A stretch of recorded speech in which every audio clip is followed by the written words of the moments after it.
Yo, salut à tous peuple du net, moi c'est Nawak. Et si vous êtes fan d'Azmin Hotel, vous savez sûrement que la saison 2 est enfin sortie sur Amazon Prime et qu'elle est maintenant terminée. Aujourd'hui, on va revenir ensemble sur les grands événements que cette nouvelle saison a apporté à la série, les analyser point par point et commencer à théoriser sur ce que pourrait nous réserver la suite.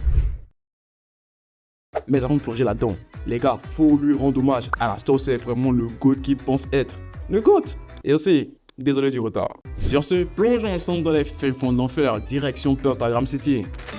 Lorsqu'on vous rendra visite, on vous fera pas de cadeaux. Nous décimerons votre peuple, vous irez tout droit au tombeau. Vous allez voir ce que c'est qu'être le putain de roi des enfers.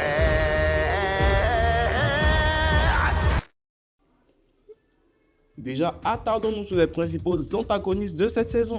Les Viz, composés de Valentino, Velvet et de Vox. Dans la saison 1, leur présence était assez limitée. On se souvient surtout de Valentino tabassant Angel, ou encore de Alastor mettant Vox à genoux en poussant la chansonnette, ce qui avait instantanément placé Alastor parmi les persos les plus stylés de la série. Mais dans la saison 2, c'est un tout autre tableau. Vox revient sur le devant de la scène plus menaçant que jamais, ou plutôt on découvre enfin l'étendue de son réel pouvoir. Comme vous le savez, Vox est l'overlord des caméras de la télévision, bref du divertissement numérique. Et dans cette saison, on voit clairement à quel point son influence s'étend sur tout Pentagram City, que ce soit à travers le journal télévisé de Cathy Killjoy, où il peut littéralement contrôler le narratif et faire croire à n'importe qui, n'importe quoi, comme par exemple que l'hôtel de Charlie ne fonctionne pas, uniquement pour lui pourrir sa réputation, ou encore se faire passer lui-même pour une sorte de messie des enfers. Et comme si ça ne suffisait pas, il peut encore compter sur ses deux acolytes Valentino et Velvet, qui renforcent sa position. Et le mot compter est très important ici, parce que l'une des problématiques de Vox dans cette saison, c'est justement qu'il se repose trop sur les autres. Sans eux, il n'est pas grand chose. Parce que dans un monde de brutes, comment passer pour la plus puissante des brutes quand ta force dépend des autres? Et tout ce questionnement, c'est Alastor qui l'a déclenché. L'objectif, détruire le mental de Vox petit à petit, saboter ses alliances et surtout le rabaisser, en lui faisant bien comprendre que contrairement à lui,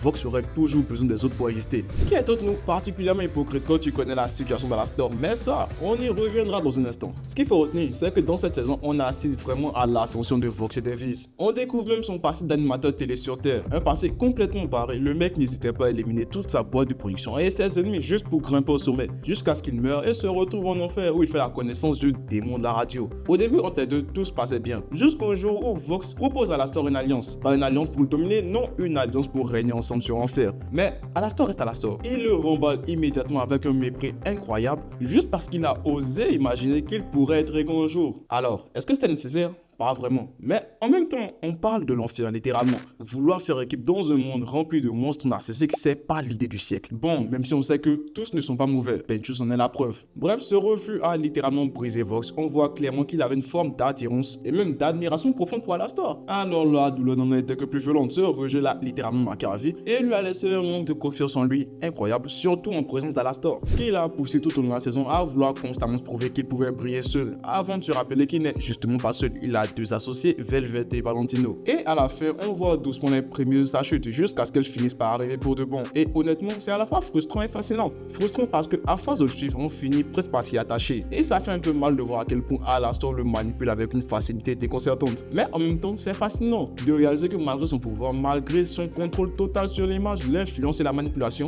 Vox pouvait lui-même se faire manipuler comme un bleu. Et tout ça, ça nous montre à quel point Alastor, malgré qu'il soit un hypocrite doublé d'une sacre ordure tout droit sorti du bloc, clairement reste le GOAT. Et pourquoi?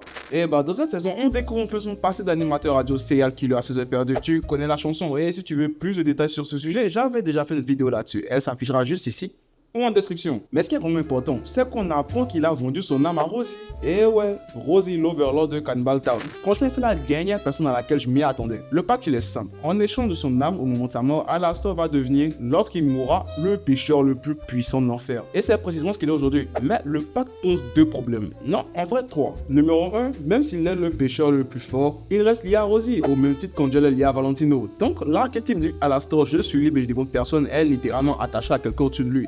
Numéro 2, qu'est-ce que Rosie réellement? Parce que pour être capable de donner à un saint pécheur la puissance d'être le numéro 1, il faut qu'elle soit elle-même au-dessus du lot. Enfin, je crois, à moins que les pactes ne dépendent pas de la puissance. Mais sinon, on parle d'un niveau de pouvoir qui questionne sur pas mal de choses. Et numéro 3, et c'est probablement le plus ironique, Alastor peut dire ce qu'il veut, il s'est fait tout seul et blablabla, et il a eu besoin de Rosie pour devenir ce qu'il est. Ce qui rend son discours contre Vox, toi, t'es fait parce que ton équipe totalement inutile et complètement hypocrite. Parce que monsieur le grand manipulateur ne joue pas en solo non plus. Et donc, tout l'objectif d'Alastor dans cette saison, c'était de se libérer tout en conservant la puissance qu'il avait gagnée grâce à son pacte. Et la méthode, elle est aussi intelligente que tordue. Le pacte dit qu'il doit être le plus fort des pêcheurs. Si un autre devient plus fort que lui, alors le pacte ne tient plus. Donc Alastor, il va faire ce qu'il sait faire de mieux, manipuler. Il se laisse donc volontairement capturer par Vox, il se laisse humilier publiquement et sous les yeux de l'enfer tout entier. Vox va devenir, même si ce n'est que temporaire, le pêcheur le plus puissant à ce moment-là. Ce qui aura pour effet de briser instantanément le pacte avec Rosie. Alastor récupère sa liberté totale, mais ce qui est fou, c'est qu'il ne brise pas un, mais deux pactes dans la même journée. Le premier, c'est donc celui qu'il a fait avec Rosie. Le deuxième, c'est celui qu'il a passé avec Vox lorsqu'il acceptait de se laisser capturer. Un pacte stipulant que Vox ne devait pas toucher à Charlie, sauf que c'est exactement ce qu'il a fait. Et en rompant cet accord, il annule également le second pacte. Résultat, Alastor se retrouve 100% libre, sans chaîne, sans dette et en plus avec toute la puissance du pêcheur le plus puissant de l'enfer. Et tout ça nous mène au combat le plus stylé de la saison. Et non, je te parle pas de Gojo versus Sukuna, mais de Vox versus Alastor. Maintenant, il faut absolument qu'on parle de Lucifer, parce que pour une fois, il a vraiment une utilité dans cette saison. Bon, ok, son rôle n'est pas très utile vu qu'il sert principalement de punching ball émotionnel à sa fille et de batterie vivante pour alimenter la machine de Vox. Un destin incroyable pour le roi d'enfer, vraiment. Mais en dehors de ces moments très peu flatteurs, Lucifer nous permet surtout de comprendre pourquoi il n'intervient jamais dans les affaires de l'enfer. On apprend qu'il ne peut pas s'attaquer aux pécheurs, parce que l'enfer, avant d'être une punition collective, est sa punition à lui. Il est condamné à observer éternellement sa création, des êtres à qui il a donné le libre arbitre et qui en font littéralement n'importe quoi, s'éventrant joyeusement les uns les autres. Et ce n'est qu'à ce moment qu'on réalise une chose, cette éternelle torture psychologique explique aussi au passage l'origine de sa dépression. Voir l'enfer comme la conséquence directe de ses choix, ça a de quoi briser même le roi des démons, ce qui est vraiment triste. Maintenant, laissons cette tristesse et concentrons-nous sur le paradis. Dans cette saison, on a pu jeter un coup d'œil au paradis et comme on dit, ce n'est pas parfait, loin de là, mais au moins on a vu Sera, qui semble être comme en ce moment. On va prendre conscience des actes qu'elle a acceptés, des décisions qu'elle a validées et surtout des millions d'âmes qui auraient pu être sauvées, mais qui ne le seront jamais parce qu'elle a tout simplement accepté une purge qui les a fait disparaître. On a même eu un petit retour d'Adam, mais en réalité c'est plus une annihilation de lutte qui n'arrive toujours pas à faire son deuil. Et on a aussi découvert le fils d'Adam qui, comment dire, est clairement à des années-lumière du charisme de son père. Mais bon, à la fin, il faut admettre qu'il a quand même pu poser ses balles sur la table pour stopper une lutte.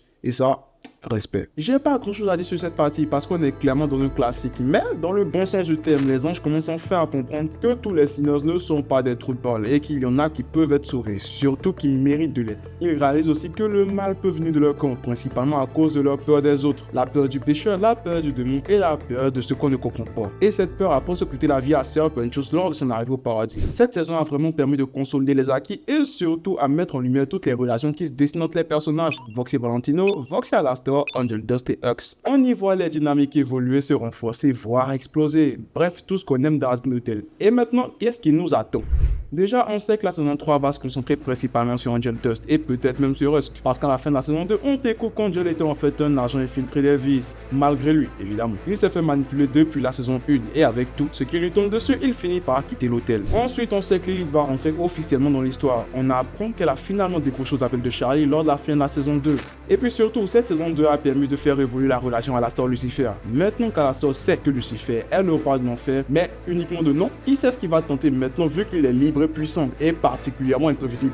Bref, cette saison 3 s'annonce aussi chargée en révélations, rebondissements, chaos que la saison 2, peut-être voire plus. En conclusion, voilà pour cette analyse de la saison 2 d'Hazbin Hotel. Et franchement, si la saison 3 tient toutes ses promesses, on est clairement pas prêt. En tout cas, si t'as kiffé la vidéo, n'hésite pas à lâcher ton like, à t'abonner si ce n'est pas déjà fait et à activer la cloche pour ne rien louper. Oui, même les vidéos que tu oublieras de regarder à 3h du mat. Et surtout, dis-moi en commentaire ce que t'attends de la saison 3. Le retour de Lilith, la rédemption d'Angel Dust, Alastor qui vise plus haut que le trône. Bref, je vois toutes vos théories, vos fanfictions et vos folies. Merci à toi d'avoir regardé jusqu'au bout. T'es vraiment un vrai ou une vraie, la crème de l'enfer, du paradis, voire du purgatoire, qui sait. Moi c'était Nawak et on se retrouve bientôt pour de nouvelles vidéos. Inch'Allah. Nawak out, peace.